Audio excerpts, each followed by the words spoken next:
the pusher go if it's not pushing something. So, I mean, like, sort of cautiously optimistic we'll be able to be faster than the world's fastest bullet train, even in a 0.8 mile stretch. Whoa. Good brakes. Yeah. I mean, it's either going to smash into tiny pieces or. But you can picture then a hyperloop in a tunnel, running quite long distances. Exactly. So, in looking at tunneling technology, it turns out that in order to make a tunnel, you have to, in order to seal against the water table, you've got to typically design a tunnel wall to be a good to about 5 or 6 atmospheres. So to go to vacuum is only 1 atmosphere, or near vacuum. So actually, it sort of turns out that automatically, if you build a tunnel that is good enough to resist the water table, it is automatically capable of holding vacuum. Huh. So, yeah. And so you can actually picture this, like what kind of length tunnel is in Elon's future to running Hyperloop? Yeah, I think there's no real length limit. You could dig as much as you want.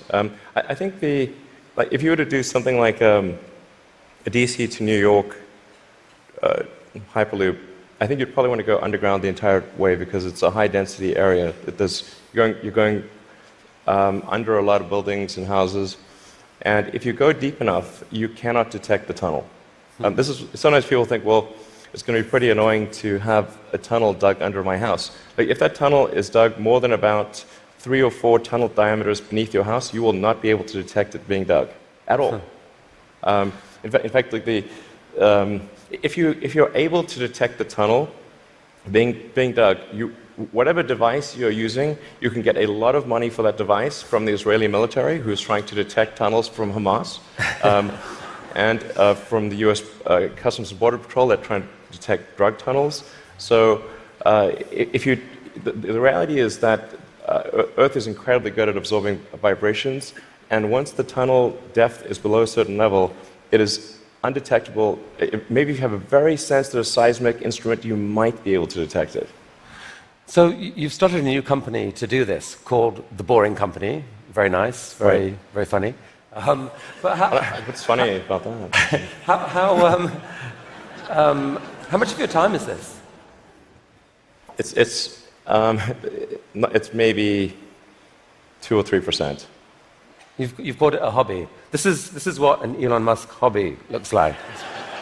I mean, it really is. Like we actually, this is basically interns and people doing it part time. So this is we bought some secondhand machinery, and it's kind of puttering along, but it's making good progress. So an even bigger part of your time is being spent on electrifying cars and transport through Tesla. Is one of the motivations for the tunneling project the realization that actually in a world where cars are electric and where they're self-driving, there may end up being more cars on the roads on any given hour than there are now? Yeah, exactly. A lot of people think that when you make cars autonomous, that they'll be able to go faster and that will alleviate congestion. And to some degree that will be true. But once you have shared autonomy where it's